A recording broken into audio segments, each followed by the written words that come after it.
It's not uncommon for people witnessing the same event to have differing opinions on what they saw. This is partly due to seeing it from different angles perhaps, but we may also have different interpretations about what we saw. Perhaps unconsciously we applied a little of our own common sense, or perhaps we doubt our own minds upon hearing other people's accounts. Some would rather follow the crowd than have a differing story.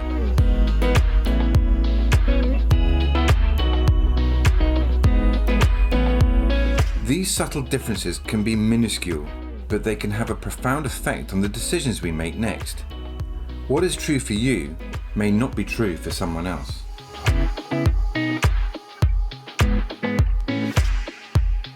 Take the old Indian story of 6 blind men who continually pondered about what an elephant must be like, until one day they had the opportunity to touch one. One reached out and touched its trunk and described a snake. Another touches its tail, described a rope. Another touched its side and described a solid wall. Another described a deadly spear when touching its tusk.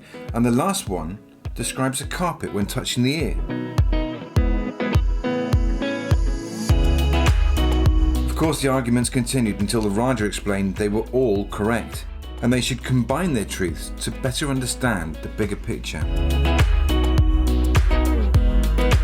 It opens our minds to the possibility of others seeing the same truth in completely different ways. So it can be a pointless exercise to insist that your version is heard above all others, whatever the subject may be. What you think you know for sure is not always the case. So it really does no harm to regularly question your assumptions. Besides, giving others the benefit of the doubt does not mean you are betraying your own truths, but rather allows for the accommodation of other possibilities. We've talked about everything being energy, but very few of us have taken the time to pause and really think about the concept. Our seemingly human perspectives function on a scale that helps us navigate and thrive in this world without a second thought. Imagine if our eyeballs had the power to focus on every atom in every object we looked at.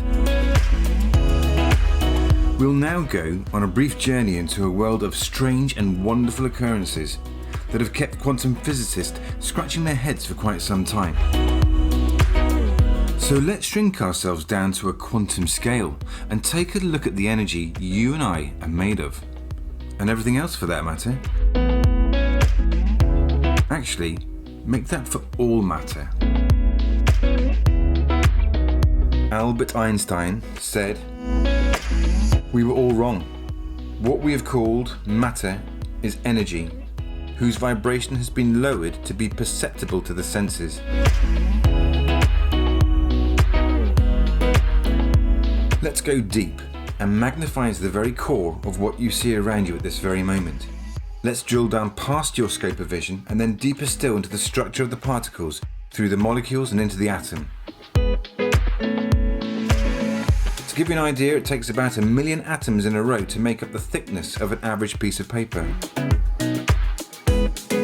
We're going atomic. Because of our normal perspectives, we inherently accept that everything we see around us is made up from varying degrees of solid, liquid, or gas. It wasn't too long ago we thought that the smallest particle known to man was a grain of sand, and many people still today imagine that everything is constructed from minuscule building blocks of the object itself. Quantum physics tells us that what you would actually see are tiny subatomic particles, neurons, protons, and some strangely behaving electrons buzzing around them. If the neurons and protons sitting in the middle of the atom were scaled to the size of a grape, then the comparatively minuscule electrons would be buzzing around them over a mile away. This means the average atom is made up from 99.99% nothing. The atom's elements are positively, negatively, and neutrally charged, which provides stability and effectively glues it all together with magnetic fields. These elements are positioned and behaved in different ways within the atom to create the different textures we see, like a feather or a pebble.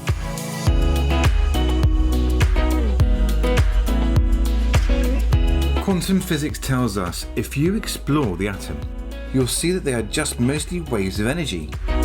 It says an atom is actually an invisible force field, a kind of miniature buzzing tornado, which emits waves of electrical energy.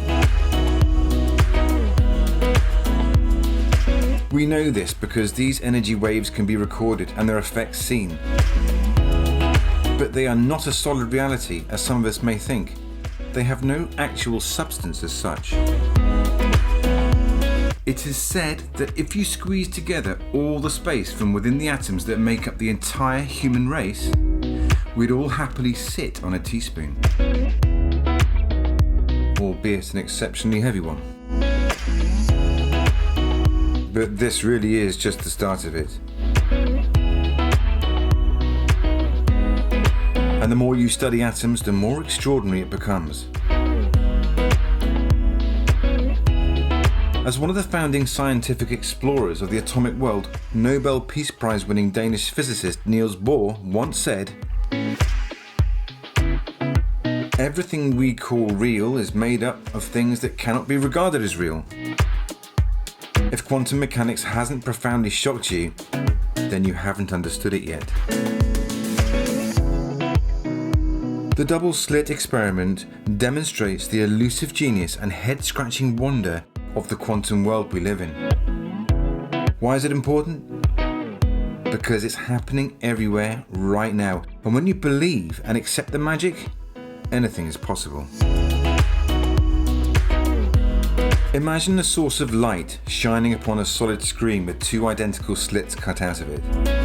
On the other side of the screen there is a wall that is able to record where the light hits once it's travelled through the slit. Light emits waves rather like a stone's impact does when dropped into a pond. So once the light has travelled through the slit, it then creates two smaller waves, which then impact the back wall. And, just like the pond ripples, these two new light waves merge on their travels, causing a blurred, stripy interference pattern as it laps the back wall. That's just the way light works. However, when solid particles are fired through the two slits, instead of getting waves, the scientists were not surprised to see two particle clusters impacting the back wall. Rather like you would expect when firing individual tennis balls through the slits. Slightly chaotic, but clustered roughly all in the same areas. So far we've learnt that waves and particles behave differently. That is until we scale it down to an atomic level. First, they closed one of the two slits in the screen and they fired these tiny atoms through the remaining slit to watch their behaviour. And just like the particles, the atoms registered their impacts on the back screen as little dots of light. Like the particles, some had been slightly deflected whilst travelling through the slit, but they were generally predictable in their behaviour, causing a grouping of impact, rather like the tennis balls would. However, when they opened up the second slit and once more fired a stream of atoms through, the atoms unexpectedly started to behave in wave formation. The wall behind registered a very similar effect to that created by light, with a series of blurred stripy patterns. Of course, the scientists became very excited at this unexpected and profound behaviour. And some tried to apply a logic that would suggest that perhaps the tiny atoms simply collided with one another on their journey through the slits, thus forming this ripple wave effect. But this theory didn't sit well, and clearly they needed to know more. They decided that the only way they were ever going to find out what was really going on was to fire singular atomic particles through the slits, one at a time, thus eliminating any possible disruption or interference with the other atoms during its travel. These single atoms fired one at a time and only supposed to be able to register a single impact point, once again seemed to be behaving like a wave. Travelling through both slits at the same time. But how can this be? It's impossible, they thought. But this is where it starts to get interesting. They decided to spy on these strangely behaving atoms to figure out what was going on. They wanted to study the atom's behavior in detail by placing a highly sensitive detector onto the double-slit screen. So they conducted the experiment again, detecting camera in place to see what was going on. And, confusingly, the individual atoms started behaving like particles again, travelling through each slit and registering 2 lines of cluster impacts on the screen behind. It had completely dispensed with the wave pattern. But how could it change its behaviour like this? So they removed the detector to emulate the original experiment, just in case they made a mistake somehow, and the wave pattern strangely reappeared. The application of this detecting camera was the only difference between the 2 experiments. The scientists conducted the experiment over and over again, both with and without the camera, and the atoms changed their behaviour accordingly. Every time. Conclusion? The atoms seemed to know when they were being watched. The clever scientist even tried to fool the sneaky atoms by leaving the camera in place. They unplugged the power to it and then casually wandered out the room, talking about the weather and the new girl in accounts. The atoms knew. No fooling Mr. Atom then.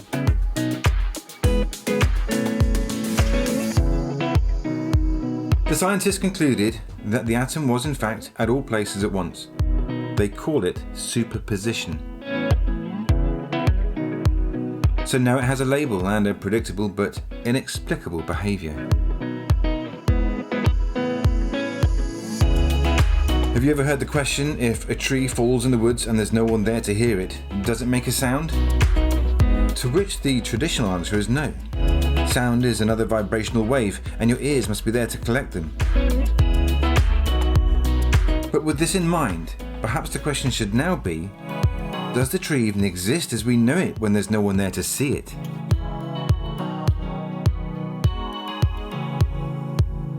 Who knows? This superposition state would suggest it can be in all forms at once, and it appears you just can't outsmart an atom. But they are able to take advantage of this spooky behaviour even if they can't work out what's happening. Quantum computers. Technology giants have produced a quantum processor that is able to perform a specific task in 200 seconds that would take the world's next best supercomputer 10,000 years to complete. And we can be sure that the technological advancements behind the scenes are way ahead of the aging press releases we receive. So we now know the observer changes the observed, but we are just scraping the surface of possibilities. This is a form of magic that most of us seem to sleepwalk past. Perhaps this is because the average particle physicist with more letters after their names than in it will bamboozle facts and discoveries and confusing names for their discovered particle elements. But the truth is, they don't really know either. Questions from mere mortals like us will more than likely be answered with confusing probabilities. It's easy to lose interest and subsequently lose the opportunity to marvel at this extraordinary magic.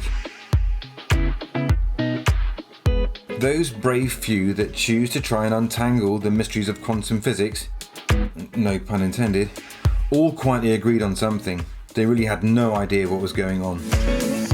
But perhaps some of the finest scientific minds alive today generally understand that there does appear to be some kind of intelligence behind matter. Much like the workings of the brain. Experts can tell you what it's made from and point out which part does what, where the electrical pulses emanate from and where they go. But they cannot find the decision maker that drives it or study the thoughts within it. Quantum physics is not every scientist's cup of tea. It's just too radical. There are more theories floating around out there than there are theorists. However, this is by no means the last we'll hear of it. In fact, it really is just the start. They are harnessing the power of the quantum world in more meaningful ways, and we are starting to have a better understanding of the behaviours of this spooky substance we see around us, even if we're not sure how it works. Ironically, the study of life on a quantum level is giving us a better understanding of the universe as a whole. There really is not a lot of difference between the micro and the macro universe. Scientists are also aware of a different kind of substance called dark matter that is believed to be the underpinning of all matter. Dark because it does not reflect or absorb light, and it can't even be seen, but they know it's there due to the effect it has on the matter we can see. The Large Hadron Collider in CERN in Geneva is striving to detect dark matter, as scientists believe it holds many of the universe's secrets. One theory shared by many is that the evidence of this dark matter could provide a key sign of a multiverse, also known by some as parallel universes, a phrase you've probably heard being used more and more in recent times. This monumental machine at CERN has been providing scientists with more information with regards to the subatomic magic of quantum energy, with the promise of yet more to come. We're getting closer to proving the theoretical presence of components that may unlock the secrets of existence itself. But these, of course, will no doubt just end up raising more and more questions. It is interesting that some of these scientific theories do appear to merge with some New Age metaphysical hypothesis of a multiverse or timelines, where even our concept of linear time is challenged. Superpositioning supports the concept that every possible outcome is already available for us to select by our emotions and intentions. It is believed that each and every choice we make determines which parallel reality we slip into, and these alternate realities are already there, just waiting for us to make the decisions we do, to feel the feelings we feel, with every possible outcome available to us. We effectively choose with our emotions the path that already exists ahead of us by virtue of an infinite supply of timelines. I know, it's confusing. So let's play around with this theory with an analogy. Picture one human life as a continual drip of water slowly working its way down a long cliff face. We'll call him Mr. Drip. Let's give Mr. Drip a level of consciousness with free will to go where he pleases, always forwards, never backwards. He'll have the choice to go left, right, under twigs or over cracks, etc. He can't see too far ahead, but he can make choices based upon what he has already experienced and what he sees approaching in his immediate pathway. We, the viewers with our much wider perception, can see where he's been, and can also see the cliff face that already exists outstretched before him with its many potential paths. His trajectory will give us a clue to the probable obstacles he'll encounter in a linear fashion. As observers, we can see the entire scene in a non-linear way. Unbeknownst to Mr. Drip, we can watch the universe seamlessly creating his entire surroundings for him. Depending on what emotional frequency Mr. Drip is emitting and his choices he's making, the universe will obligingly reflect on his pathway. The changes are seamless, and it enables Mr. Drip to be fully immersed with an infinite and endless series of different nows, thus creating the illusion of linear time. The continuity is simply perfect,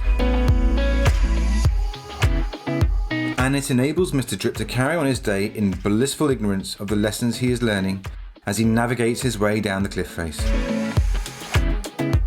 So it's actually he who is influencing which now comes next. Will his choices be influenced by fear or love? If he knew what power he really had over his life experience, I wonder what different choices he'd take.